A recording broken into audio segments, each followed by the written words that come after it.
सर्वलोक महेश्वर भगवान श्री कृष्ण द्वारिका के लिए प्रस्थान करने को उद्यत है।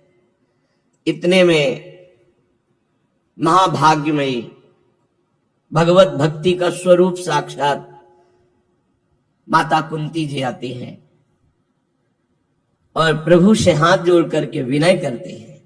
जब प्रभु द्वारिका के लिए प्रस्थान करना चाहते हैं, नमस्ते पुरुषं त्वाद्य मीश्वरं प्रकृते परम अलक्षं सर्वभूतानां मन्तर्बहिर्वस्थितम्। प्रभु आपको नमस्कार है, नमस्कार है।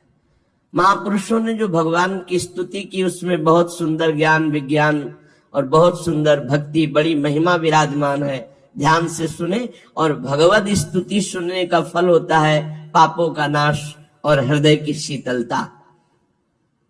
प्रभु आपको नमस्कार है।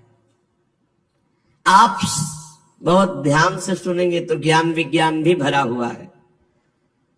अलक्षम सर्वभूतानां मन्तर्बहिर्वस्थितम्,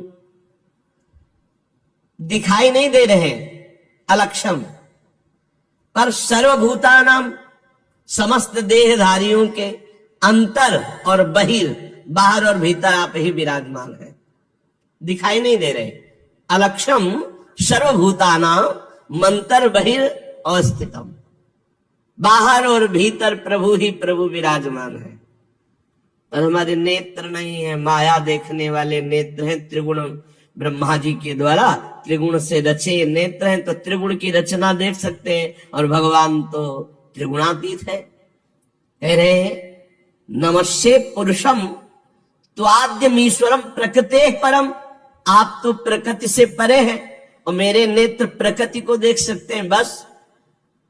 पर प्रभु अलक्ष होने पर भी सर्वभूतानां मन्तर्बहिर्वस्थितम्, आप भीतर और बाहर समस्त शरीरधारियों के विराजमान है, तो दिखाई क्यों नहीं दे रहे?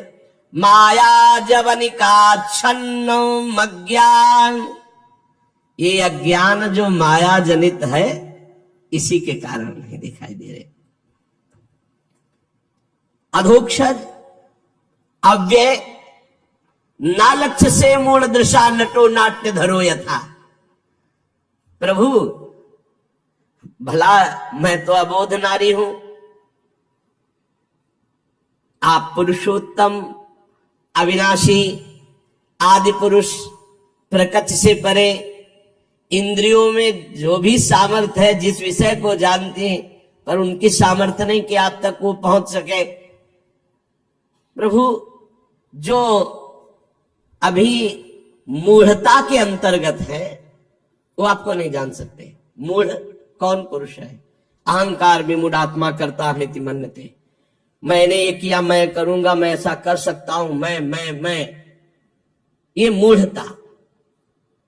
जब तक मूढ़ता है तब तक आपको कोई जान नहीं सकता। जैसे कोई कलाकार क्षण क्षण में वेश परिवर्तन करके आवे तो उसको साधारण लोग नहीं जान सकते, लेकिन जो उससे पूर्व परिचित है उसके नेत्र नाक ऐसे देखते ही पहचान लेंगे कि चाहे स्त्री का नाट्य करे या पुरुष का नाट्य करे या अच्छा नाट्य करे या बुरा नाट्य करे, ये अमुक है। ऐसे ही जो परमहंसा नाम मुनि नाम अमलात्मा नाम, जो परमहंस जन है, जो मुनि जन है, जिनका मायामल नष्ट हो चुका है, वो आपको देखते ही पहचान जाते हैं। जड़ चैतन्य स्थिर जितना भी स्थित दिखाई दे रहा है, ये जड़ चैतन्य स्त्री पुरुष नानात्व, बोले वासुदेवास्वरम इति सा महात्मा सुदुर्लभा, केवल भगवान श्री कृष्ण ही विराजमान है। कौन जान पाता है? जो माया जवनिका छन्न है वो नहीं, जो मूढ़ है वो नहीं, जो अज्ञानी है वो नहीं, परमहंसा नाम मुनि नाम अमलात्मा नाम, जो निर्मल हृदय वाले परमहंस जन है, मुनि जन है, वो आपको देखते ही क्या? बहुनाम जन्मनावंते ज्ञानवान माम प्रपद्यते वासुदेवा सर्वमिति सा महात्मा सुदुर्लभा। वो परमहंस महात्मा जन आपको देखते ही पहचान जाते, आप ही आप हैं। समस्त भूतों के रूप में आप ही आप हैं, समस्त भूतों के बाहर भी आप हैं, समस्त भूतों के भीतर भी आप हैं, समस्त भूतों के नजदीक आप हैं, समस्त भूतों से दूर आप हैं। बहिरंतस्य भूतानाम चरम चरमेव च सूक्ष्मात् तद विज्ञेयम दूरस्थम चान्तिके च तत्। भला हम अल्प बुद्धि आपको कैसे पहचान सकती है? हे श्री कृष्ण, हे वासुदेव, कृष्णाय वासुदेवाय देवकी नंदनाय च नंद गोप कुमाराय गोविंदाय नमो नमः। नमः पंकज नाभाय नमः पंकज मालिने नमः पंकज नेत्राय नमस्ते पंकजांघ्रे। हे श्री कृष्ण, हे वासुदेव, हे देवकी नंदन, हे नंद गोप के लाडले लाल, हे गोविंद, हमारा बारंबार प्रणाम स्वीकार करें। जिनकी नाभ से ब्रह्मा का जन्म, कमल प्रकट हुआ, ब्रह्मा कमल से प्रकट हुए और कमल जिनकी नाभ से प्रकट हुआ, जो सुंदर कमलों की माला धारण करते हैं, जिनके नेत्र कमल के समान विशाल और कोमल है, जिनके श्री चरण कमलों में कमल का चिन्ह है, ऐसे श्री कृष्ण को मैं बार बार नमस्कार करती हूं। हे ऋषिकेश, जैसे आपने दुष्ट कंस के द्वारा कैद की हुई चिरकाल से शोकग्रस्त देवकी मैया की रक्षा की, वैसे ही पुत्रों सहित मेरी भी आपने बार बार विपत्तियों से रक्षा की। हे श्री कृष्ण, आप हमारे स्वामी हैं, आप सर्वशक्तिमान हैं। कहां तक गिनाऊं? विष से हमारी रक्षा की, लाक्षाग्रह से हमारी रक्षा की, हिडिंबादि राक्षसों से, ये द्यूत सभा में दुष्टों की दृष्टि से, वनवास की विपत्तियों में अनेक प्रकार आपने रक्षा की। बड़े बड़े महारथियों के दिव्यास्त्रों से, अश्वस्थामा के ब्रह्मास्त्र से आपने हमारी रक्षा की। हमारी ही नहीं, जो आपकी शरण में है उन सब की आप रक्षा करते हैं। हे जगत गुरु, मैं आपसे एक वरदान चाहती हूं। विपदः सन्तु नः शश्वत् तत्र तत्र जगत गुरु। ये कोई भगवत प्राप्त महात्मा ही मांग सकता है, दूसरा नहीं। भगतो दर्शनम यत् स्याद पुनर्भवो दर्शनम। जगत गुरु, मैं आपसे एक वरदान चाहती हूं। क्या? हमारे जीवन में कदम कदम पे भारी विपत्ति आती रहे, ऐसी कृपा कर दो। क्या क्या मांगा, क्या मांगा है? ये कोई नहीं मांग सकता, विश्व में कोई नहीं मांग सकता। सोचो, मांगने की बात सोचो तो क्या मांगना है? हे जगत गुरु, कदम कदम पे सुख की वर्षा हो, कभी विपत्तियां ना आए। लेकिन ये क्या कह रहे माता कुंती जी? विपदः सन्तु नः शश्वत् तत्र तत्र जगत गुरु। जगत गुरु, हमारे जीवन भर सर्वदा कदम कदम पे विपत्तियां आती रहे। प्रणाम है ऐसी महामहिम माता कुंती जी को, प्रणाम है। ये बात मांगने के लिए प्रणाम है। नहीं, सब डरते हैं, अपमान से डरते हैं, निंदा से डरते हैं, विपत्ति से डरते हैं, तिरस्कार से डरते हैं। भक्त ऐसा हृदय क्या देखा विपत्ति में? बोले भवतो दर्शनम यत् स्याद पुनर्भवो दर्शनम। जगत गुरु, मैंने जब जब विपत्ति आई तब आपको अपनी तरफ भागते हुए देखा है। डरना मत, अभय व्रत किए हुए मेरी तरफ भागते हुए आए। आज विपत्ति खत्म हुई तो पीठ करके द्वारिका जा रहे हो। मुझे नहीं चाहिए ऐसी संपत्ति, मुझे कदम कदम पर विपत्ति चाहिए जिससे आपका दर्शन होता है। और जिसको एक बार आपका दर्शन हो जाता है अपनर्भव, उसका कभी जन्म नहीं होता, और जन्म मरण के चक्र से मुक्त हो जाता है। हे जगत गुरु, हमें कदम कदम पर जीवन भर विपत्तियां दीजिए, क्योंकि विपत्तियों में मुझे आपका दर्शन हुआ। और ये सच्ची बात है। विपत्ति शरणागति पुष्ट करती है। तिरस्कार, अपमान, अवहेलना प्रभु में आसक्ति पैदा करता है। ये निज अनुभव। तिरस्कार, अपमान, अवहेलना जिसे अपना माना जाता है, जब उनके द्वारा होती तो भगवत शरणागति पुष्ट होती। भगवान बड़े कृपालु होते हैं, जिनको अपने जनों के द्वारा, निज जनों के द्वारा अपमान, अवहेलना, तिरस्कार मिलता है, तब उनके हृदय में एकमात्र मेरे तो गिरधर गोपाल, दूसरो न कोई। ये जन्म जन्म की बिगड़ी बन जाएगी जिस दिन भगवान से एकाग्रता पूर्वक शरणागति पुष्ट हो गई। हे जगत गुरु, जन्म मृत्यु के चक्कर में उसे कभी नहीं आना पड़ता जिसे एक बार भी आपका दर्शन हो जाए। प्रभु, ये ऊंचे कुल में जन्म होना, जन्मैश्वर्य श्रुत श्री भिरेद मान मदः पुमान, ये सब अहंकार, कुछ नहीं है इसमें। ऊंचे कुल में जन्म हो गया, खूब रुपया पैसा, बैंक बैलेंस, खूब बहुत विद्वान और घमंड, तो प्रभु कुछ नहीं होगा, कुछ नहीं। उसकी दुर्गति पक्की है, क्योंकि वो घमंड में आकर ऐसे पापाचरण करेगा, दुर्गति प्राप्त हो जाएगी। वो दैन्य होकर आपके शरण में नहीं आएगा, वो नाम जप नहीं करेगा, वो भजन नहीं करेगा।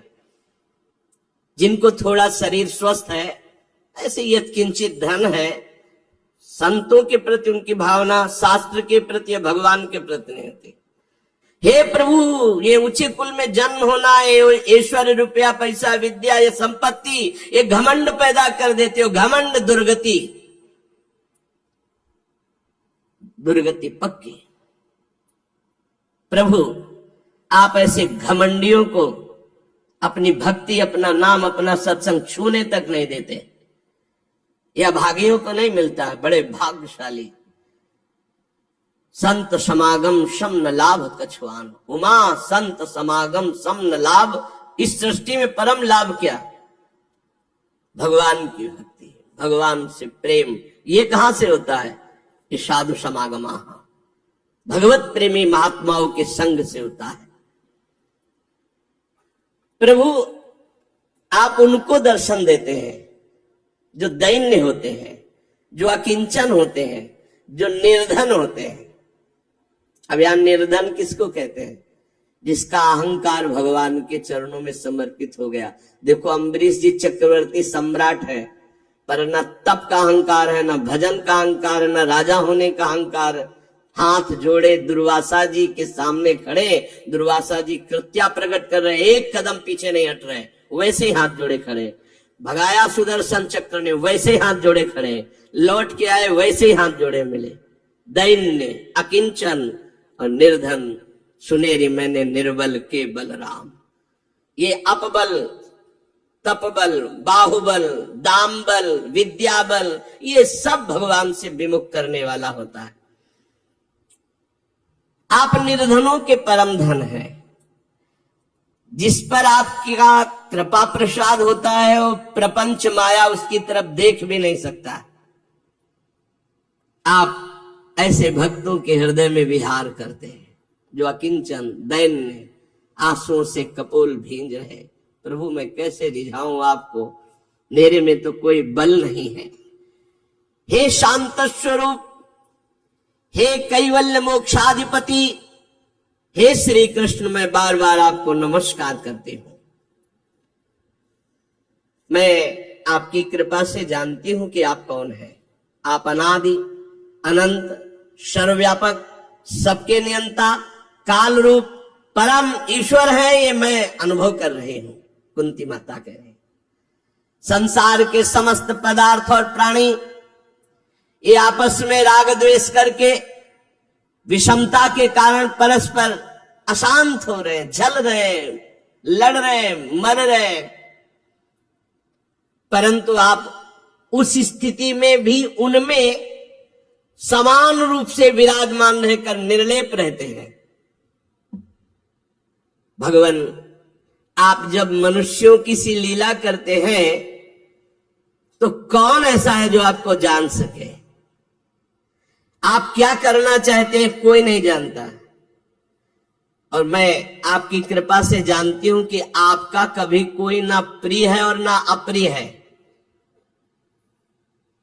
पर जो आपको प्यार करते हैं आप उनसे यथा माम प्रपद्यन्ते तास तथैव भजामि। ना भगवान का कोई प्रिय है ना अप्रिय है, पर आप जब भगवान से प्यार करेंगे तो भगवान पक्षपाती हो जाएंगे, आपका पक्ष ले लेंगे, आप जीत जाएंगे। लोगों की ही बुद्धि आपके प्रति विषम होती रहती है। हम अपनी बुद्धि का इतना सम्मान करते हैं कि शास्त्र, संत, गुरुदेव और भगवान तक के विधान में हम ये निर्णय कर देते हैं उन्होंने ठीक नहीं कहा। ये विषम बुद्धि संसारी पुरुषों की हुआ करती है। आपकी कृपा प्रसाद से मैं आपको जानती हूं। क्या आप विश्वात्मा हैं, आप विश्व रूप हैं। आप न कभी जन्म लेते हैं और न आपका कोई कर्म होता है, फिर भी आप जन्म लेते हैं और कर्म करते हैं। पशु, पक्षी, मनुष्य, ऋषि, जलचर, किसी भी रूप में आप प्रकट हो सकते हैं। ये आपकी लीला है। बचपन में आपने जब दूध की मटकी फोड़कर यशोदा मैया को खिजा दिया तो उन्होंने आपको बांधने के लिए हाथ में रस्सी ली। उस समय आप जो भयभीत होकर आंखों में आंसू और काजल कपोलों में ऐसे मल रहे थे, वो सब देख देख करके मुझे बड़ा आश्चर्य हो रहा है। मैं मोहित हो रही हूं। अब भी मेरे नेत्रों के सामने वो झांकी है, मैया के हाथ में छड़ी है। आज से ऐसा करेगा? आप ऐसे ऐसे कर रहे हैं, काजल पूरा नेत्रों में, और भयभीत दृष्टि से मैया की तरफ देख रहे। मुझे आज भी बड़ा आश्चर्य हो रहा है।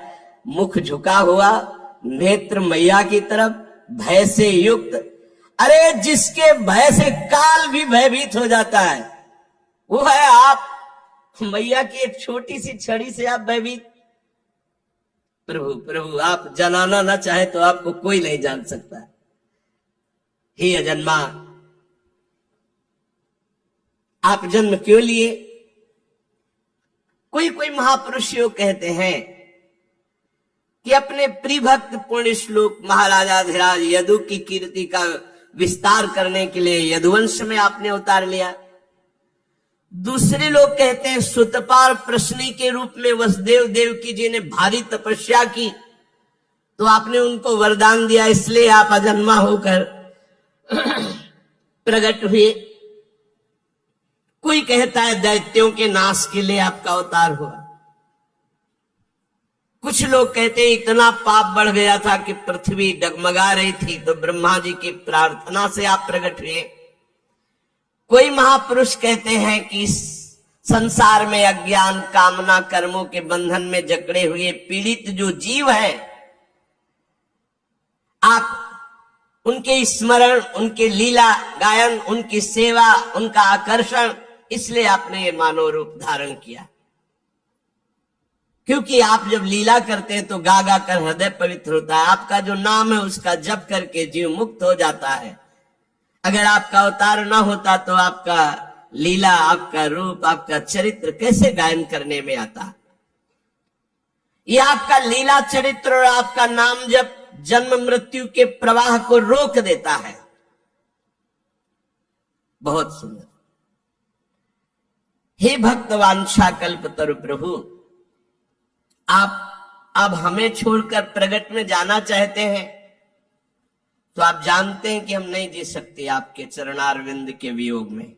माता कुंती कह रही, किसी को और कोई सहारा हो, कोई सुख हो, लेकिन मेरा सुख तो आप है, मेरे सहारा तो आप है। प्रभु, मुझे और किसी का कोई आश्रय नहीं, कोई बल नहीं, सिर्फ आपका। जैसे जीव के बिना इंद्रियां शक्तिहीन हो जाती है, वैसे आपके बिना हम, हमारे पुत्र पांडव, इनका कोई अस्तित्व नहीं है। इनका अस्तित्व ही आप श्री कृष्ण हो। ये भक्ति का स्वरूप है। प्रभु के सिवा हमारा कोई अस्तित्व ही नहीं है। हे श्री कृष्ण, आपके विलक्षण श्री चरणों में चरण चिन्ह है, और ये भूमि आपके चरण चिन्हों से युक्त हुई। जब आप चले जाओगे ना, तो शोभा विहीन भूमि हो जाएगी। प्रभु, आपकी दृष्टि का प्रभाव है कि विश्व का सारा सुख और समृद्धि इस समय यहां खेल रही, क्योंकि आप विश्वात्मा विराजमान हो। यहां वन, पर्वत, नदी, समुद्र, लता, वृक्ष, फसल सब उमड़ी घूम रही। क्यों आप विराजमान हो। प्रभु, मैं आपकी कृपा और आपके दर्शन के बिना जीवित नहीं रह सकती, चाहे आप इसे स्नेह की फांसी समझे या प्रेम समझे। एक बात और प्रभु आपसे विनय करती हूं, त्वयि में अनन्य विषया मतिर मधुपते असकृत। प्रभु, मेरी मति को आप ऐसा कर दीजिए अनन्य, मेरी बुद्धि अन्य विषय में जाए ही ना, केवल आप में अनन्य रहे। रति मुद्वहता दद्धा गंगे वौघमुदन्वती। जैसे गंगा की धारा अखंड जा रही समुद्र में, ऐसे मेरी मति का प्रवाह केवल श्री कृष्ण नाम रूप लीला धाम, और कहीं ना जाए। बस आप ये कृपा कर दो। जैसे गंगा की अखंड धारा समुद्र में गिर रही, ऐसे हे श्री कृष्ण मेरी मति केवल आपके चरणों में। हे श्री कृष्ण, हे अर्जुन सखा, हे यदुवंश शिरोमणे, आपने वो कार्य कर दिया है जिसके लिए आपका अवतार हुआ है। ये राजवेशधारी दैत्य असुर स्वभाव वालों का आपने अग्नि स्वरूप होकर विनाश कर दिया। गोविंद, आप चराचर के गुरु हैं, बस मेरी मति आप में लगी रहे। आपको नमस्कार करती हूं, ऐसी कृपा करो। भगवान तब तक शांत भाव से खड़े जब तक माता कुंती जी ने विनय की। सूत जी महाराज कहते, इस प्रकार कुंती ने बड़े मधुर शब्दों में भगवान की अधिकांश लीलाओं का वर्णन करते हुए स्तुति की। भगवान मंद मंद मुस्कुरा रहे हैं। बड़ी अद्भुत शोभा होती है जब भगवान मंद मंद मुस्कुराते हुए अपने जन पर कृपा करते हैं। भगवान ने कुंती जी से कहा, अच्छा ठीक है, कुछ समय के लिए द्वारिका जाना स्थगित करते हैं और पुनः लौट आए। फिर सुभद्रा आदि देवियों से मिलकर के महाराज युधिष्ठिर के समीप, युधिष्ठिर जी को देखा, अब भी वो शोक मग्न है। भगवान अंतर्बात जानने वाले भगवान श्री कृष्ण द्वैपायन व्यास जी से कहा, इनको समझाओ, ये क्यों शोक मग्न है युधिष्ठिर जी। भगवान व्यास देव जी ने समझाया और ऋषियों ने समझाया। भगवान श्री कृष्ण ने भी समझाने की कोशिश की, पर युधिष्ठिर को समझ में नहीं आया। भला भगवान समझाना चाहे, भगवान व्यास देव जी समझाना चाहे, समझ में ना आए। क्यों? क्योंकि भगवान कुछ और करना चाहते हैं, इसीलिए समझ में नहीं आ रहा। बार बार युधिष्ठिर जी कह रहे हैं, मैं कितना ज्ञानी हूं, सियार कुत्तों के हार इस शरीर पर आत्मभाव करके मैंने कितना बड़ा विनाश करवा दिया। 18 छोड़े सेना महाभारत में, 11 कौरव पक्ष में, और 7 पांडव पक्ष में। मुझे संतोष नहीं हो रहा आप सबके समझाने पर। भगवान मुस्कुराए और कहा चलो रथ तैयार करो। कहां ले जा रहे हैं? भीष्म पितामह जी के पास, क्योंकि ज्ञान समुद्रस्थ होने जा रहा है। इसीलिए महाराज युधिष्ठिर को असंतोष, जैसे गीता को प्रकट करने के लिए अर्जुन जी के हृदय में कार्पण्य प्रकट किया, मूढ़ता प्रकट की, शरीर कांप रहा है और कहा कार्पण्य दोषु प्रहत स्वभाव। वो कह रहे मैं अपने स्वभाव से उलट रहा हूं। क्यों? क्योंकि गीता अमृत प्रकट होना चाहिए। ऐसे ही भीष्म जी के मुख से समस्त ज्ञान समुद्र को भगवान निकलवाना चाहते, इसलिए युधिष्ठिर को संतोष नहीं हुआ भगवान के भी समझाने पर और श्री कृष्ण द्वैपायन व्यास देव जी के भी समझाने पर। कहा अच्छा चलो रथ तैयार करो। कहां के लिए प्रभु आज्ञा है? ले चलो हमारे साथ चलो। और जहां सरसैया पर भीष्म पितामह पड़े हुए थे, स्वर्ण जटित रथों पर, अच्छे अच्छे घोड़े जुते, आगे आगे भगवान श्री कृष्णचंद्र जी, फिर युधिष्ठिर जी, ऐसे सबका रथ क्रम आए। वहां जाके देखा तो मानो स्वयं सूर्य तेजोमय बाणों की सैया पर पड़े, वैसे भीष्म पितामह बाणों की सैया पर। सब जाकर के चरणों में प्रणाम किया। वहां पहले से ही बहुत से देवर्षि, राजऋषि, ब्रह्म ऋषि, पर्वत, नारद, धौम्य, भगवान व्यासदेव, बृहदस्व, भरद्वाज शिष्यों के सहित भगवान परशुराम, वशिष्ठ, इंद्र प्रमद, त्रित, गृत्समद, असित, कक्षीवान, गौतम ऋषि, अत्रि, विश्वामित्र जी, सुदर्शन, भगवान सुखदेव जी और भी बड़े बड़े दिव्य महात्मा, कश्यप, अंगिरा, बृहस्पति, बड़े बड़े सब। क्यों? क्योंकि भीष्म पितामह ज्ञान समुद्र है। अब ज्ञान का सूर्य मानो अस्ताचल को जा रहा है। संपूर्ण ज्ञान भीष्म पितामह जी को, धर्म का, देश का, काल का विभाग, सब कुछ ज्ञान। सब ऋषियों आसपास मंडलाकार बैठे। भगवान श्री कृष्णचंद्र जो समीप पहुंचे, आंख खोल के भीष्म जी ने देखा तो बाहर भी भावना से पूजन किया और अंदर भी हृदय में जो विराजमान प्रभु श्री कृष्ण है पूजा की, बाहर और भीतर दोनों जगह। सब पास बैठ गए। भीष्म पितामह जी की दृष्टि केवल श्री कृष्ण पर है और आंखों से आंसू बह रहे भीष्म पितामह जी के।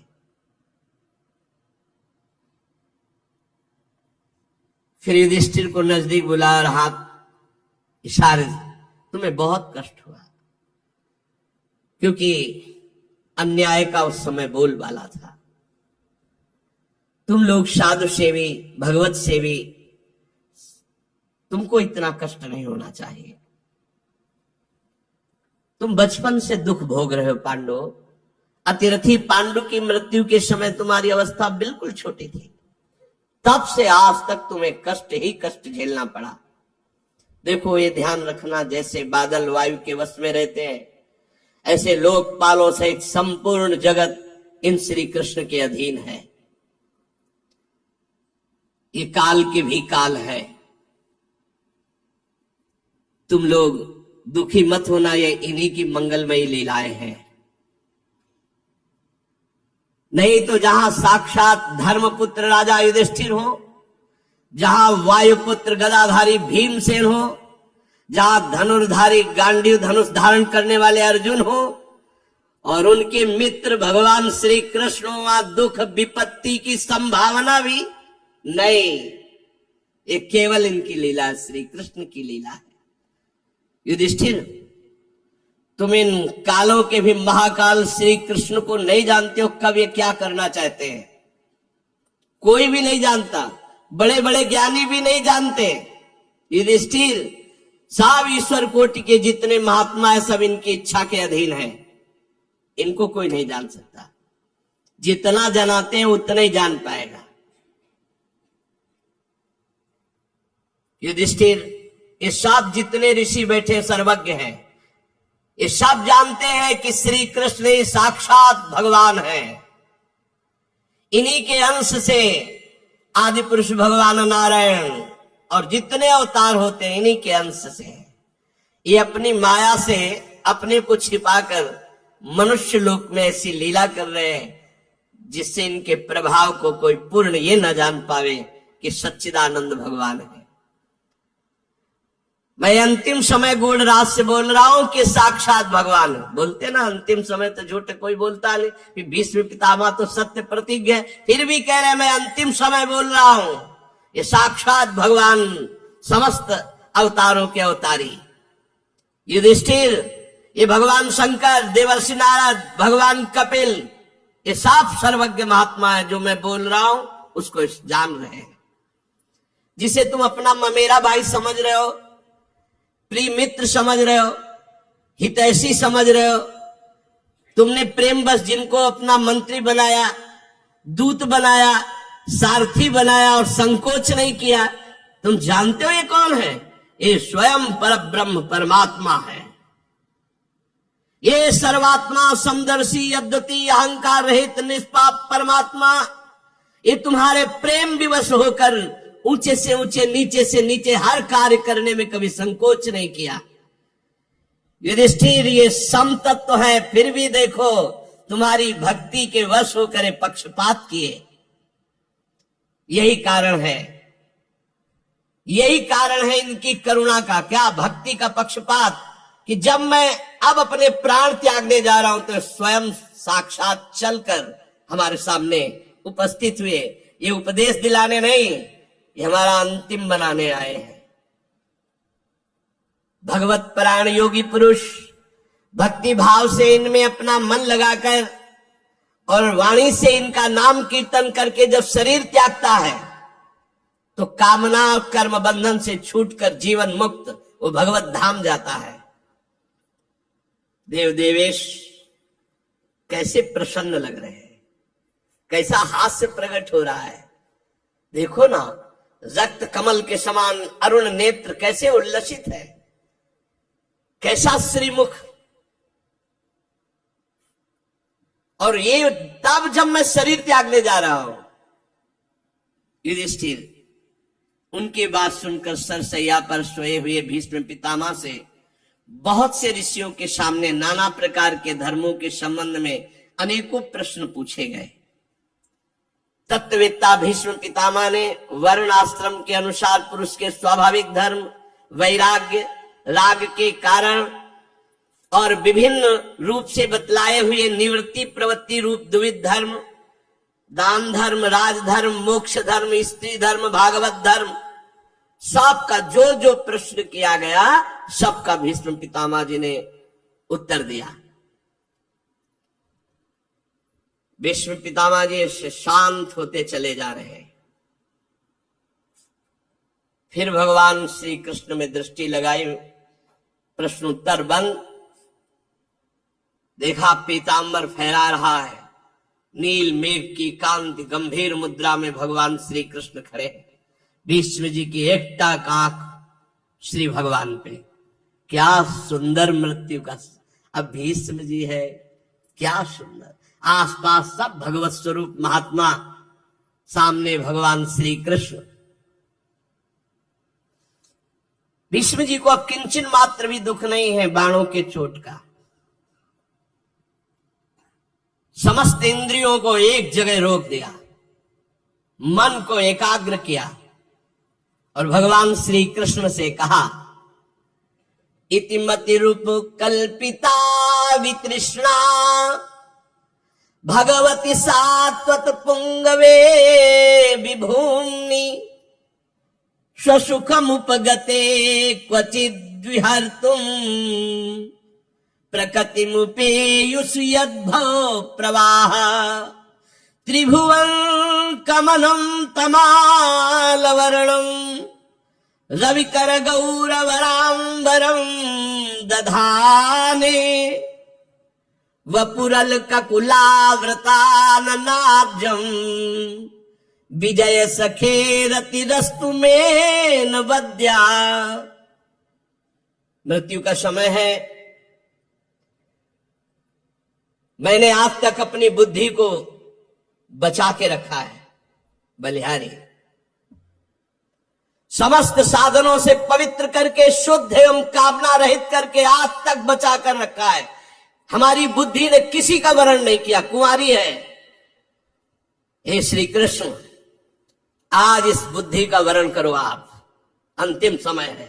आज तक बचा के रखा है, निष्कलंक है, परम पवित्र है, कामना रहित है, समस्त साधनों से पवित्र की हुई बुद्धि आज मैं आपको समर्पित करता हूं, स्वीकार करो। कुंवारी है बुद्धि, वर्ण कर लो आप।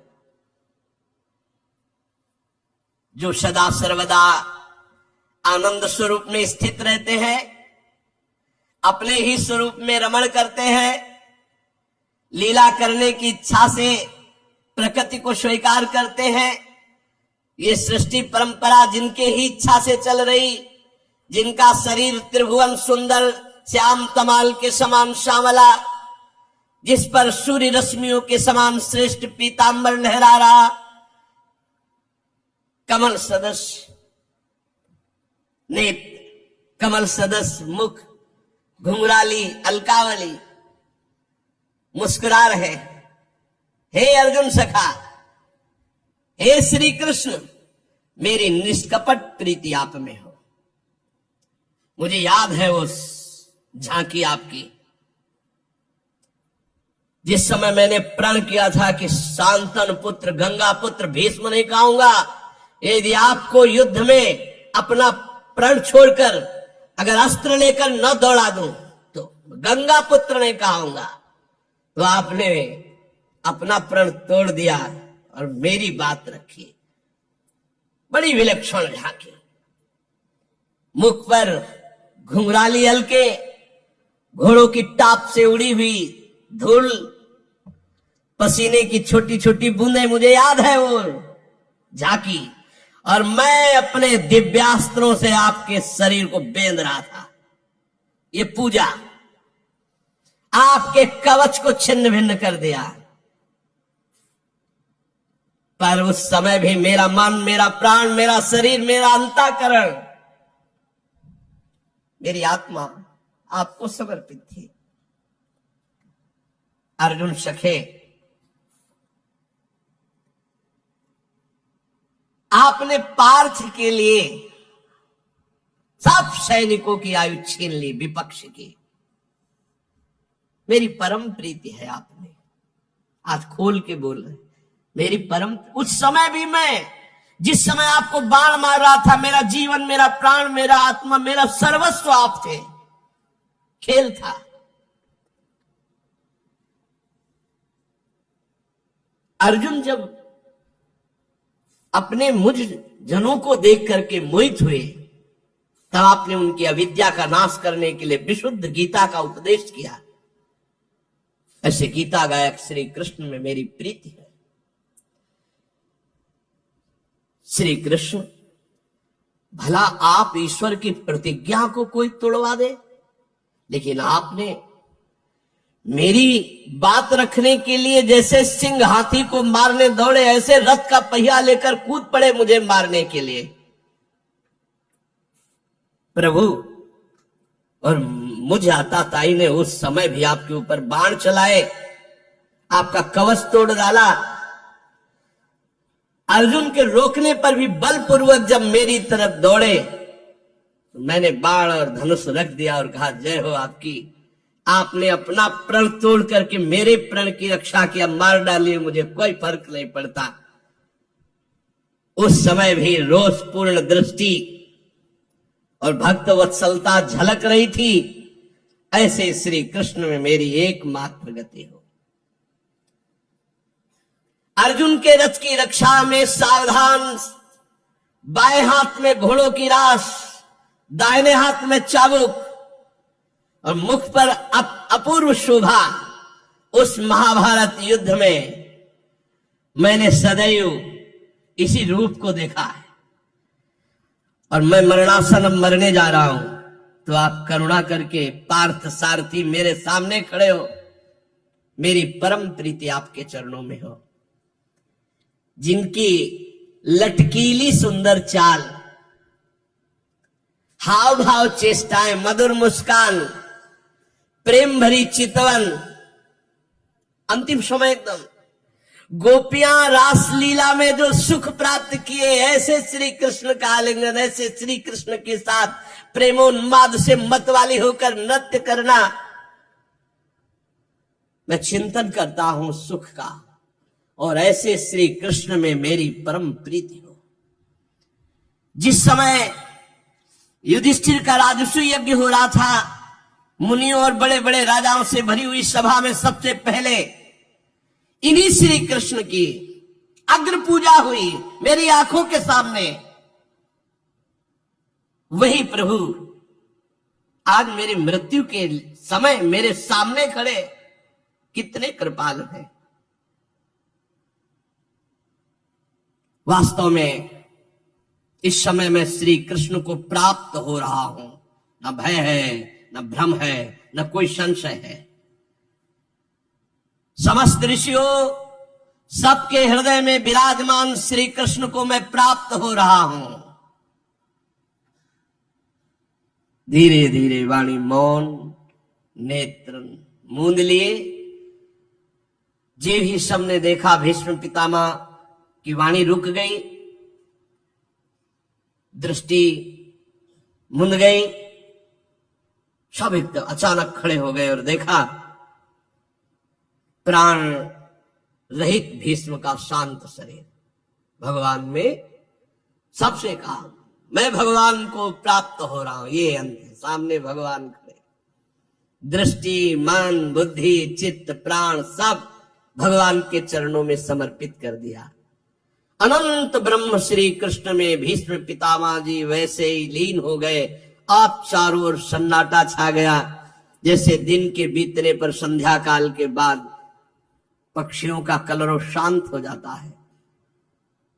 उसी समय देव वाद्य बजने लगे, आकाश से पुष्पों की वर्षा हुई। भगवान श्री कृष्ण भी शांत गंभीर मुद्रा में। भीष्म जी का जीवन लीला शांत हुई। युधिष्ठिर जी भगवान की आज्ञा के अनुसार अंत्येष्टि संस्कार कराए। मुनियों ने भगवान श्री कृष्ण की पूजा अर्चना वंदना की। फिर सब ऋषिजन अपने अपने आश्रम को लौट गए। शौनक जी ने पूछा, धार्मिक शिरोमणि महाराज युधिष्ठिर ने अपनी पैतृक संपत्ति को हड़प जाने के इच्छुक आताताइयों का नाश करके अपने भाइयों के साथ किस प्रकार से राज्य शासन किया, कौन कौन से काम किए? क्योंकि महाराज युधिष्ठिर की भोगों में तो प्रवृत्ति थी नहीं। सूत जी कहते हैं, संपूर्ण सृष्टि को जीवित करने वाले भगवान श्री हरि कलहाग्नि से दग्ध कुरुवंश को पुनः अंकुरित कर युधिष्ठिर को उनके राज्य सिंहासन पर बैठाकर बहुत प्रसन्न हुए। भीष्म पितामह अंतर्ध्यान हो चुके। उनके वचनों से युधिष्ठिर की सब भ्रांति मिट गई।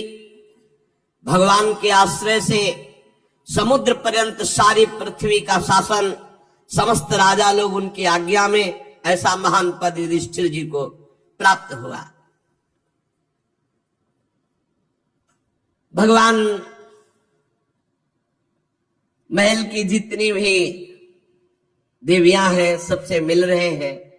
फिर युधिष्ठिर जी से कहा कि अब हमें जाने की अनुमति दीजिए। युधिष्ठिर जी बार बार हृदय से लगा रहे हो, कह रहे कि कैसी बात कहते हो, कौन ऐसा होगा जो आपको जाने की अनुमति दे? पर आपको जिसमें सुख मिले भगवान आज्ञा करें, रथ तैयार किया जाए और अब हम द्वारिकापुरी के लिए चलते हैं। समान उम्र वालों को आलिंगन किया, छोटी उम्र वालों ने जो भगवान को प्रणाम किया तो आशीष दिया। सुभद्रा, द्रौपदी, कुंती, उत्तरा, गांधारी, धृतराष्ट्र, युत्स, कृपाचार्य, नकुल, सहदेव, भीमसेन, धौम्य, सत्यवती, ये सब मूर्छित से हो रहे हैं भगवान के वियोग की भावना में। मुरली मनोहर सारंग पाणी भगवान श्री कृष्णचंद्र जी द्वारिकापुरी जाना चाहते, इस बात से सब विकल है।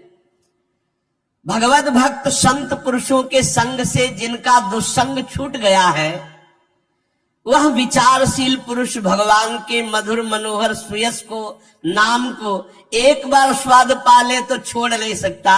फिर उन नामी उन भगवान के रूप का ये तो बैठ करके वार्ता करना, खेलना, हंसना, खाना पीना, ये कैसे जी सकते हैं भगवान के बिना।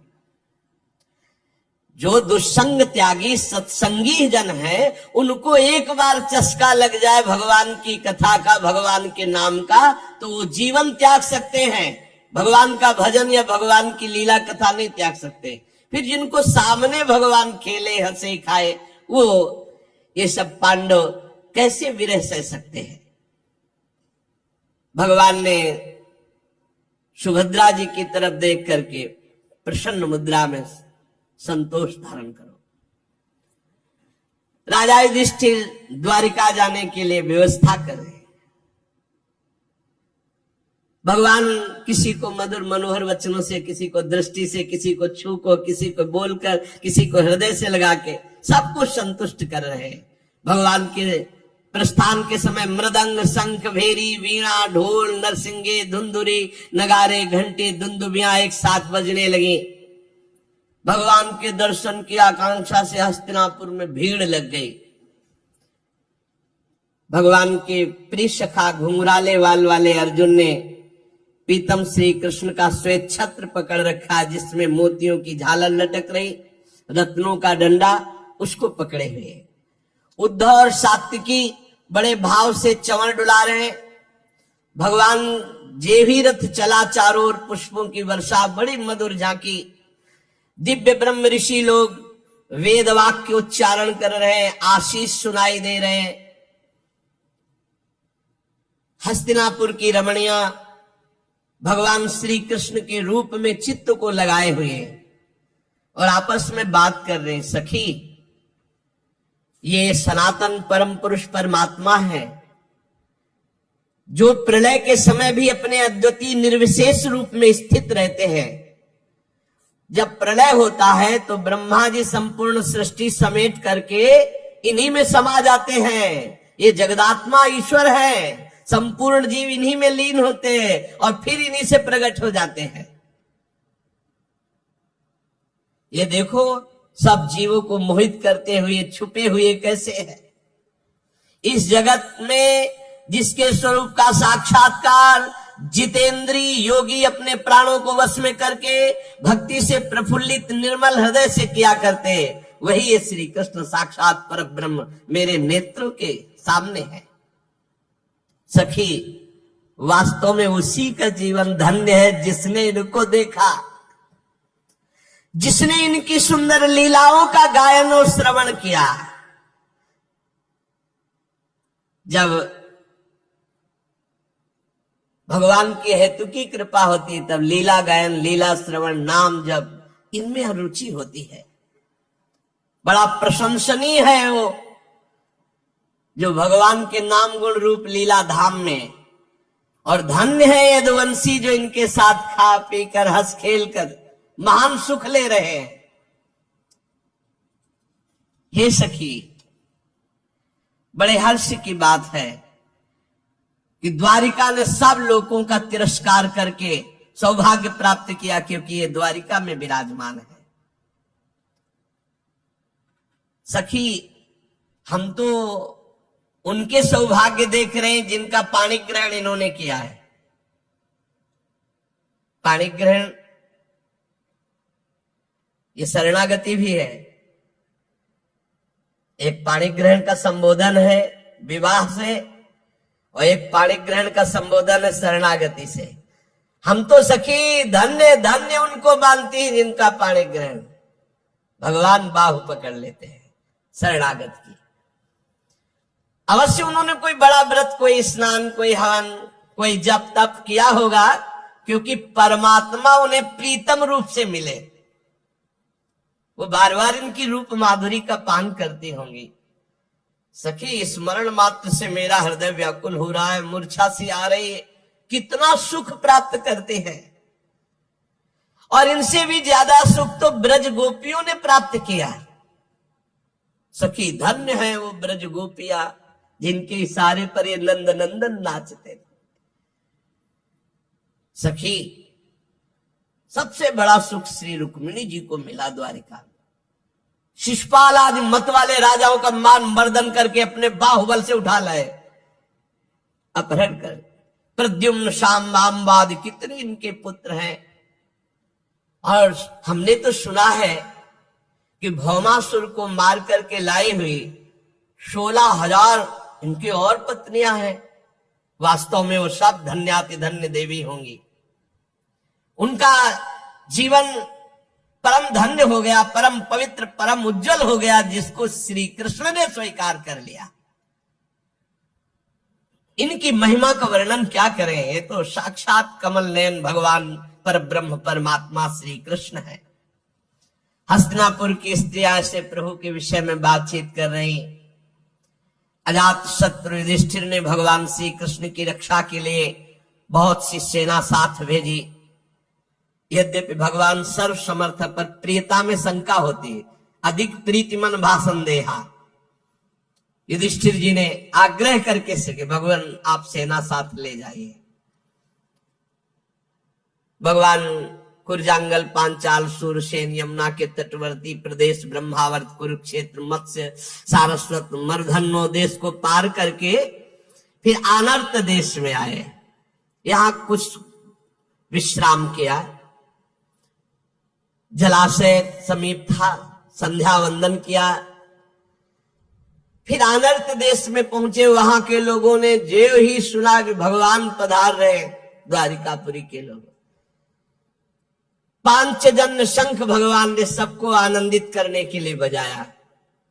भगवान के ओठों की लाली से स्पर्श हुआ वो श्वेत वर्ण पांचजन्य शंख। जब उसका नाद हुआ तो द्वारिकापुरी में आनंद की लहर छा गई। भगवान पधार रहे हैं। दुष्टों को भय और भक्तों को अभय इस शंखनाद से। सारी प्रजा भागी भगवान श्री कृष्ण के दर्शन के लिए। भगवान श्री कृष्ण आत्मा राम है। वह अपने आत्मलाभ से सदा सर्वदा परिपूर्ण है। पर जैसे सूर्य को कोई दीप दिखाए तो भगवान सूर्य प्रसन्न हो जाते, स्वीकार कर लेते। भला सूर्य को दीप दान क्या, वो तो जगत को प्रकाश दे रहे। ऐसे ही भगवान श्री कृष्ण को कुछ भी भाव से वो भगवान पूर्ण होते हुए भी प्रेम भाव स्वीकार करते हैं। सब आकर के भगवान की तरफ कोई पुष्प अर्पित कर रहा है, कोई बोल रहा है, कोई देख कर केवल आंसू बहा रहा है। जैसा जैसा सबको भगवान सुख पहुंचा रहे हैं।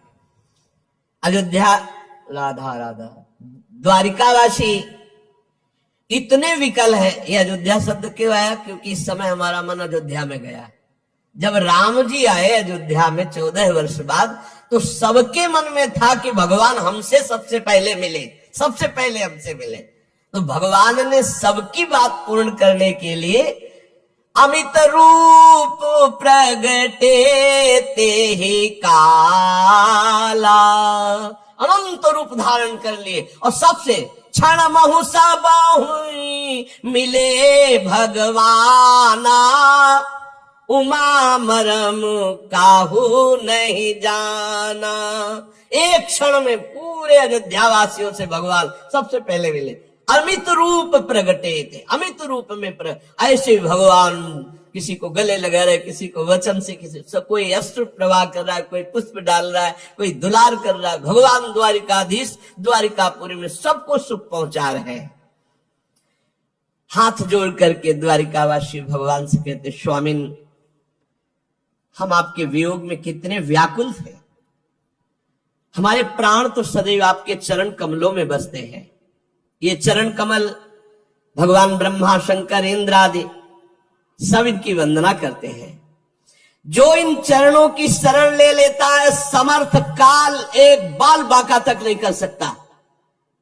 हे प्रभु, जो आपके इन चरणों की शरण ले लेता है, समर्थ काल भी बाल बांका नहीं कर सकता। विश्व भावन, आप ही हमारे माता हैं, आप ही हमारे सुहृद हैं, आप ही हमारे पिता हैं, आप ही हमारे स्वामी, आप ही हमारे सदगुरु हैं, आप ही हमारे आराध्य देव हैं। भला आपके वियोग में हमारी क्या दशा होगी, आप सोचो। आपका अनुपम रूप दर्शन करते हुए हम द्वारिका वासियों को जो सुख होता है हम कैसे बताएं। कमल नयन श्री कृष्ण, आप जब हस्तिनापुर या कहीं जाने की बात करते हैं, हमें सुनने को मिलता है कि आप जा रहे, तो एक एक क्षण हमको लगता है करोड़ करोड़ वर्षों के समान। हमारी दशा बिगड़ जाती है। हे नाथ, हे भक्तवत्सल, आप कभी द्वारिकापुरी से मत जाया करें। द्वारिकावासी के भगवान कृपामयी दृष्टि से सबकी तरफ देख रहे, बड़ा अनुग्रह वर्षा करते हुए द्वारिका में प्रवेश किया। मंगल शकुन गजराज को आगे करके स्वस्त्यन पाठ करते हुए सब श्रेष्ठ श्रेष्ठ यदुवंशी भगवान का स्वागत किए।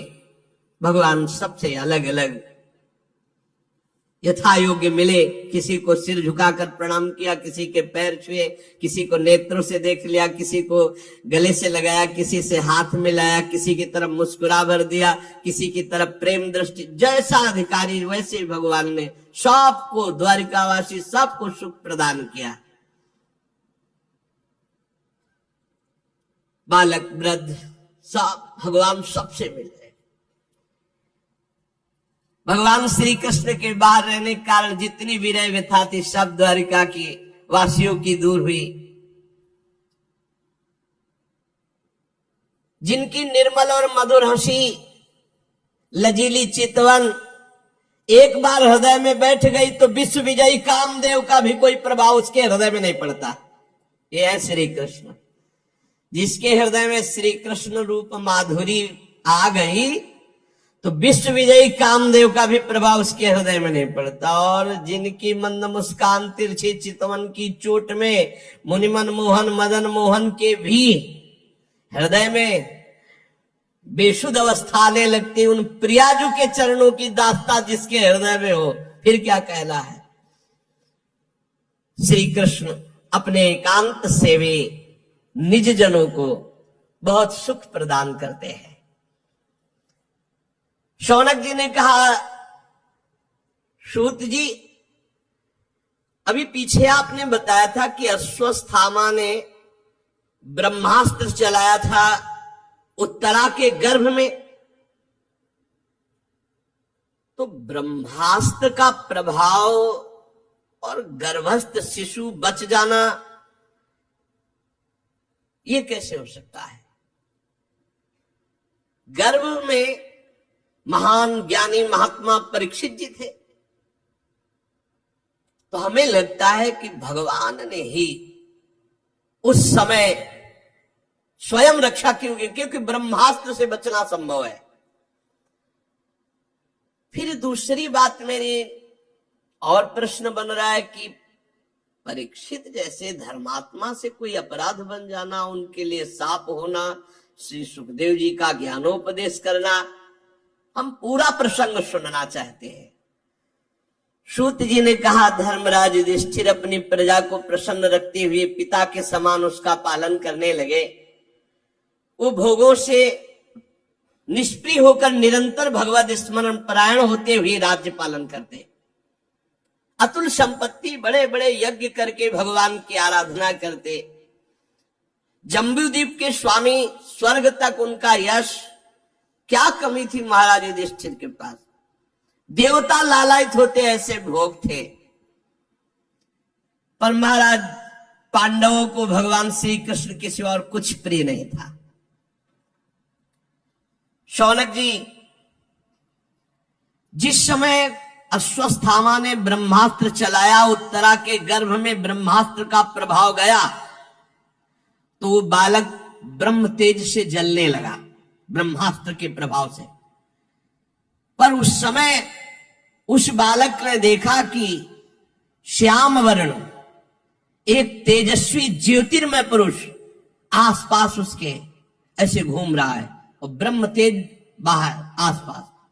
अब वो बालक को नहीं छू पा रहा, बस अंगूठे भर का वो श्याम रंग का तेजस्वी, बहुत ही निर्मल, अत्यंत सुंदर श्याम शरीर, बिजली की तरह चमकता हुआ पीतांबर, सिर पर मोर मुकुट, निर्विकार पुरुष, लंबी लंबी भुजाएं, कानों में तपाए हुए स्वर्ण के सुंदर कुंडल, आंखों में लालिमा और हाथ में दिव्य गदा लिए हुए बार बार वो शिशु देख रहा है कि मेरे चारों ओर घुमा, तो कौमुदकी गदा के प्रभाव से गर्भस्थ शिशु में ब्रह्मास्त्र का प्रभाव नहीं पड़ पाया।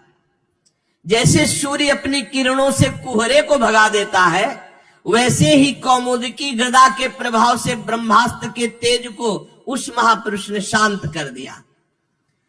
गर्भस्थ शिशु सोचने लगा ये कौन है। इस प्रकार 10 मास के गर्भस्थ शिशु के सामने भगवान श्री कृष्ण का साक्षात दर्शन और भगवान श्री कृष्ण की कौमुदकी गदा के प्रभाव से ब्रह्मास्त्र के तेज का शांत हो जाना, और तत्काल वो सोच ही रहे थे कि भगवान अंतर ध्यान हो गए। जे भी भगवान अंतर ध्यान हुए ते ही समस्त सद्गुणों को विकसित करने वाले शुभ समय में पांडु के वंशधर बालक का जन्म हुआ। जन्मते समय ही इतना महान तेजस्वी, क्योंकि गर्भ में भगवत साक्षात्कार हो गया है, महान तेज संपन्न। महाराज युधिष्ठिर जब सुना पौत्र हुआ, बड़े प्रसन्न हुए, क्योंकि अर्जुन पुत्र अभिमन्यु, अभिमन्यु पुत्र परीक्षित। राजा युधिष्ठिर, धौम्याचार्य, कृपाचार्य सबको बुलाया, जात संस्कार करवाए, बड़े दान दिए गए। जब बालक का नाल छेदन नहीं होता, उसके पहले, नाल छेदन के पहले तक, उस समय को कहते हैं प्रजा तीर्थ। उस समय जो दान दिया जाता है उसका बड़ा महत्व है। नाल छेदन नहीं हुआ, बालक हुआ, उस समय के दान को बड़ी महिमा प्रजा तीर्थ कहते हैं। उसी समय युधिष्ठिर ने बहुत दान किया, हाथी, घोड़ा, स्वर्ण, बहुत। युधिष्ठिर जी ने कहा, पुरुवंश शिरोमणि, काल की दुर्निर्वार गति अश्वत्थामा वंश मिटाना चाहता था, परंतु भगवान श्री कृष्ण ने बालक की रक्षा की है, इसलिए इसका नाम विष्णुराम। निसंदेह ये बालक संसार में बड़ा यशस्वी भगवान का परम भक्त और महापुरुष होगा। बड़े बड़े महात्माओं ने आशीष दिया युधिष्ठिर जी को और बालक को। युधिष्ठिर ने कहा, महात्माओं, ये बालक क्या अपने उज्जवल यश से हमारे वंश की पवित्र कीर्ति महात्मा राजर्षियों का अनुसरण करेगा? ब्रह्म ऋषियों ने कहा, धर्मराज, ये मनुपुत्र इक्ष्वाक के समान अपनी प्रजा का पालन करेगा। दशरथ नंदन भगवान श्री राम के समान ये सत्य प्रतिज्ञ और ब्राह्मण भक्त होगा। उसी नरेश शिवी के समान दाता होगा। दुष्यंत के पुत्र भरत के समान अपने वंश का यश फैलाएगा। ये धनुर्धरों में अपने दादा सहस्त्रबाहु और पार्थ अर्जुन, इन दोनों के समान होगा। अपने दादा पार्थ के समान और सहस्त्रबाहु अर्जुन के समान ये धनुर्धारी होगा। महाराज, ये रंतदेव के समान उदार होगा। ये धैर्य में बलि के समान होगा। ये भगवत भक्ति में प्रहलाद के समान होगा। मर्यादा उल्लंघन करने वालों को ये भारी दंड देने वाला होगा। पृथ्वी माता और धर्म की रक्षा के लिए कलयुग का भी दमन करेगा। पर महाराज, एक संयोग बन रहा है। उसी समय, अभी नाल छेदन नहीं हुआ, उसी समय निर्णय करके बता दिया। महाराज, संयोग बन रहा है। एक ब्राह्मण कुमार श्रृंगी ऋषि के साप से तक्षक के द्वारा इसकी मृत्यु होगी, ऐसा ज्योतिष। अभी नाल छेदन में नहीं हुआ, पूरा पधारने तक का हिसाब बता दिया। और उस समय ये सब आसक्ति छोड़कर भगवान के चरणों की शरण लेगा। व्यासनंदन श्री सुखदेव जी यहाँ पधारेंगे इसके पास और इसको श्रीमद् भागवत का स्वरूप बोध कराएंगे और गंगा तट पर इस शरीर को त्याग कर अभय पद की प्राप्ति करेगा। पूरा ज्योतिष शास्त्र के विशेषज्ञ ब्राह्मण राजा युधिष्ठिर को इस प्रकार बालक के जन्म लग्न का फल बताकर भेंट पूजा लेकर अपने अपने घर चले गए। वही ये बालक संसार में परीक्षित के नाम से प्रसिद्ध हुआ, क्योंकि ये समर्थ बालक गर्भ में जिस पुरुष का दर्शन पा चुका था, उसी को खोज रहा था। कहाँ है वो जो गर्भ में दिखाई दिया? सबकी परीक्षा कर रहा था, कहाँ है वो, कौन है जो मुझे गर्भ में दिखाई दिया इनमें से। जैसे शुक्ल पक्ष में दिन प्रतिदिन चंद्रमा अपनी कलाओं से पूर्ण होता बढ़ता है, वैसे राजकुमार परीक्षित गुरुजनों के लालन पालन से क्रमशः दिन बढ़ते हुए सयाने हुए।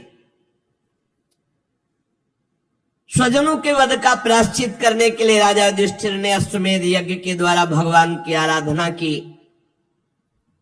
बड़ी बड़ी यज्ञ की। युधिष्ठिर सबको निमंत्रण देते, खूब खाते पियाते, ऋषि मुनियों की सेवा करते। भगवान श्री कृष्ण भी कभी कभी आ जाया करते और इनको सुख पहुंचाते। सूत जी कहते हैं कि विदुर जी ने जब देखा था महाभारत में कि एक धर्म के विरुद्ध आचरण करने वाला दुर्योधन कोई बात नहीं मान रहा और दुर्योधन का पक्ष महाराज धृतराष्ट्र ले रहे, उसी समय उन्होंने अपने पद से इस्तीफा दे करके, पद को त्याग करके तीर्थ यात्रा को चले। मैं नहीं देख पाऊंगा दोनों पक्षों का विनाश। तो विदुर जी तीर्थ यात्रा में महर्षि मैत्रेय जी से मिलकर के आत्मज्ञान प्राप्त किया और हस्तिनापुर लौट कर आए। विदुर जी पूर्ण थे, जानने योग्य तत्व को जानने वाले महात्मा। विदुर जी मैत्रेय ऋषि से जितने प्रश्न किए थे उनका उत्तर सुनने के पहले ही श्री कृष्ण में ऐसी स्थिति हो गई कि उत्तर सुनना हुआ ही नहीं। जो उत्तर वो दे रहे थे उसी में स्थित थे, वो ऐसे कि बार सुनाई ही नहीं दिया, उपराम हो गए। शौनक जी जो ही देखा कि विदुर जी आए तो धर्मराज युधिष्ठिर दौड़ पड़े। धृतराष्ट्र, युत्सु, संजय, कृपाचार्य, कुंती, गांधारी, द्रौपदी, सुभद्रा, उत्तरा, कृपी, पांडव परिवार सब दौड़ पड़े, मानो मृत शरीर में प्राण आ गए हों विदुर जी को देखकर। सब ने अगवानी की, सब कोई चरणों को प्रणाम कर रहा है, कोई हृदय से लगा रहा है, सबके आंसू बह रहे। युधिष्ठिर जी ने दिव्यासन अर्पित किया, विदुर जी को पूजन किया, भोग पवाया, विश्राम कराया। फिर युधिष्ठिर जी ने विनय से सर झुकाकर सबके सामने कहा, चाचा जी जैसे पक्षी अपने अंडों को पंखों की छाया के नीचे रखकर सेते और बढ़ाते हैं, वैसे आपने बचपन से लेकर अभी तक अपनी कृपा से हमें विपत्तियों से बचाया, हमें पाला पोसा। अब हम आपसे जानना चाहते हैं कि आप जब तीर्थ यात्रा के लिए निकले तो किस वृत्ति से जीवन निर्वाह किया, किन किन तीर्थों में गए? क्योंकि भगवान के प्यारे भक्त तो स्वयं तीर्थ स्वरूप होते हैं। अपने हृदय में विराजमान भगवान को निरंतर चिंतन करते हुए जो प्रकट किए हुए महात्मा है, वो तीर्थों में जहां जाते हैं तो तीर्थ को महातीर्थ बना देते हैं। तीर्थे कुर्वन्ति तीर्थानि स्वांता हस्तेन गदाभृता। चाचा जी आप तीर्थ यात्रा करते द्वारिकापुरी भी गए होंगे।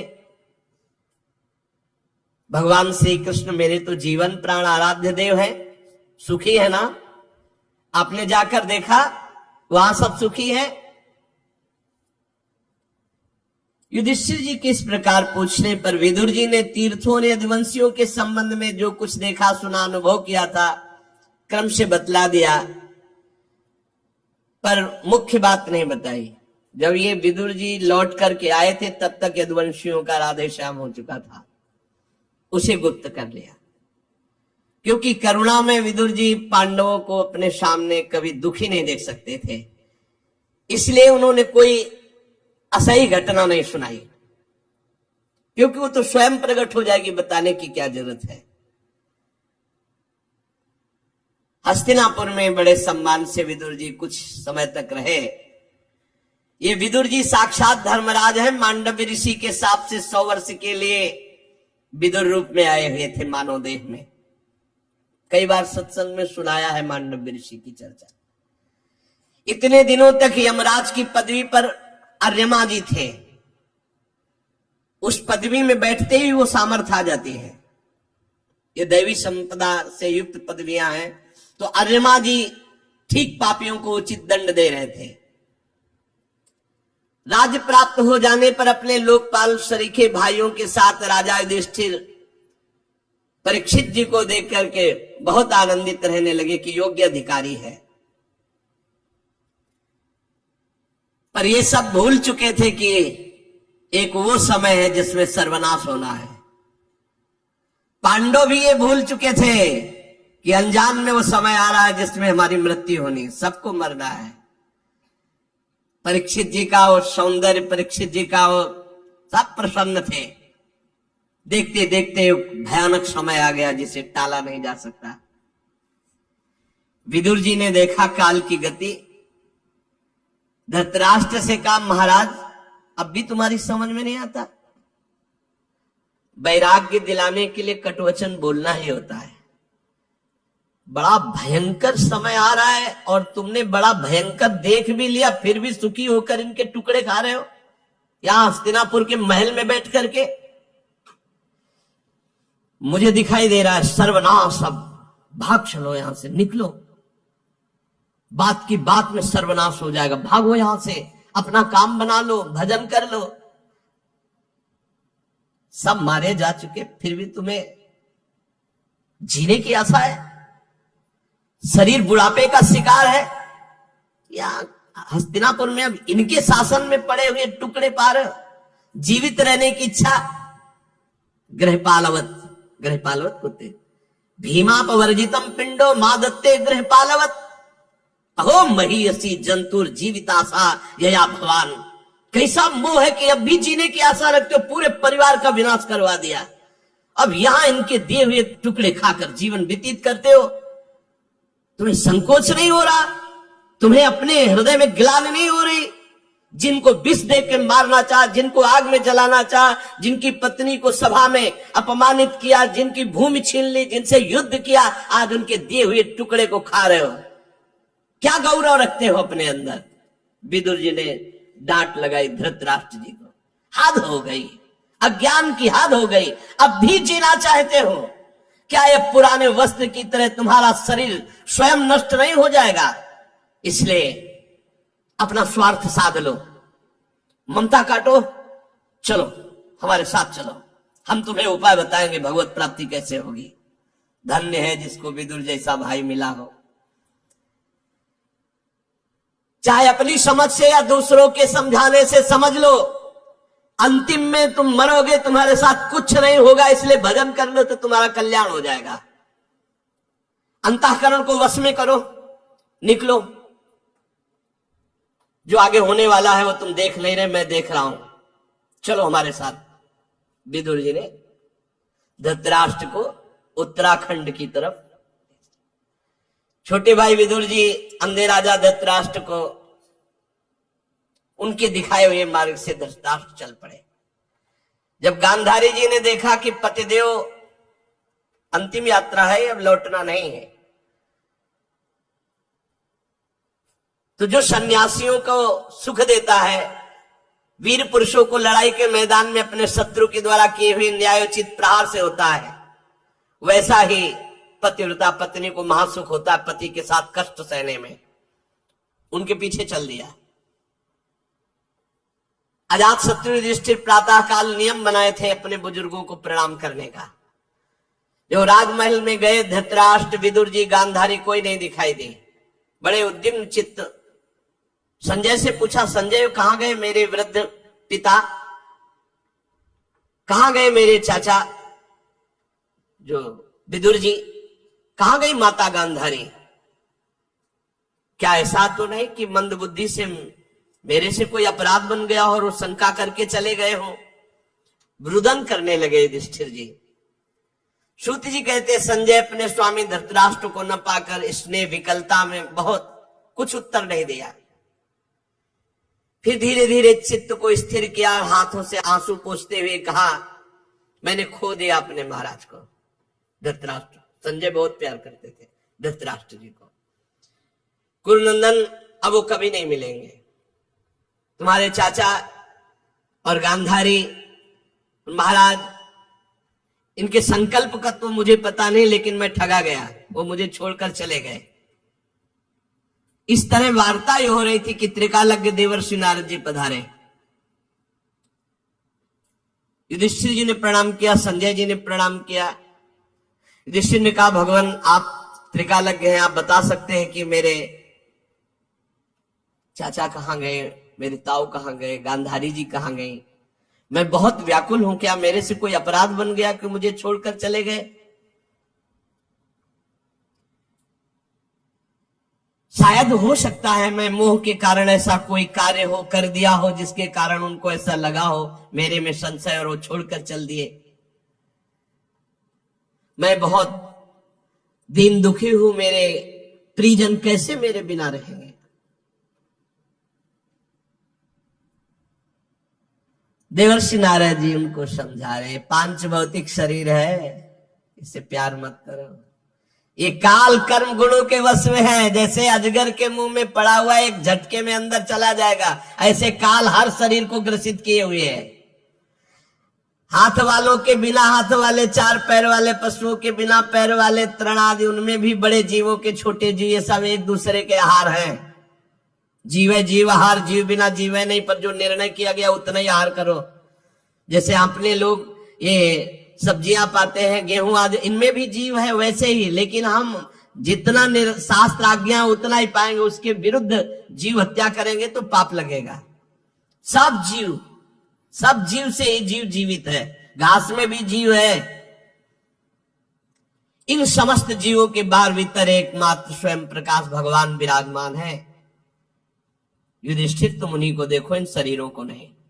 महाराज, समस्त प्राणियों के जीवन दान देने वाले भगवान इस समय पृथ्वी तल पर देवद्रोहियों का नाश करके काल रूप से विराजमान हुए थे।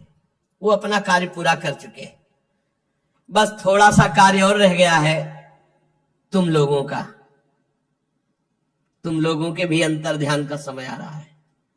धर्मराज, मैं देख रहा हूं जिनके लिए तुम विकल हो रहे हो, हिमालय के दक्षिण भाग में जहां सप्तऋषि प्रसन्नता के लिए गंगा जी ने अलग अलग 7 धाराओं के रूप में अपने को विभक्त कर दिया, सप्त स्रोत कहते हैं, वहां ले गए हैं विदुर जी धृतराष्ट्र और गांधारी को। त्रिकाल स्नान करवाते हैं, विधि पूर्वक अग्निहोत्र कराते हैं, और सारी कामनाओं को शांत करके केवल जल का पान करवा के और उनको बैठाल दिया है। विदुर जी के प्रभाव से इस समय धृतराष्ट्र और गांधारी ठूठ की तरह अपने शरीर को शांत करके बैठ गए हैं। 5वें दिन आज के उनके शरीर में आग लग जाएगी, दोनों भस्म हो जाएंगे। पर्णकुटी सहित दोनों के शरीर भस्म हो जाएंगे, गांधारी जी का भी, धृतराष्ट्र का भी। विदुर जी अपने सामने अपने भाई को मोक्ष प्रदान करके, धृतराष्ट्र को और गांधारी को, पुनः तीर्थ सेवन के लिए चले जाएंगे। आप लोग शोक मत करो, मैं त्रिकालज्ञ हूं, देखकर बता रहा हूं। नारद जी बताकर चले गए। बड़ा विचित्र खेल है, इस संसार से सबको जाला है, कुछ साथ नहीं जाएगा। चाहे जितना लड़ाई झगड़ा करके राज्य एकत्रित कर लो, चाहे रुपया एकत्रित, बड़ा समय बलवान है, सब दिन होत ना एक समान। इसलिए भाई अपने कर्तव्य का पालन करते हुए नाम जप कर लो। जितना नाम जप करोगे, परोपकार करोगे, धर्म पूर्वक चलोगे, वही तुम्हारे साथ जाएगा। अन्यथा यहां से बड़े बड़ों को जाना पड़ा, पछता कर जाना पड़ा। यहां रुकना नहीं, इसका नाम मृत्यु लोक है। खूब नाम जप करो, भगवत सेवा शेष चर्चा आगे।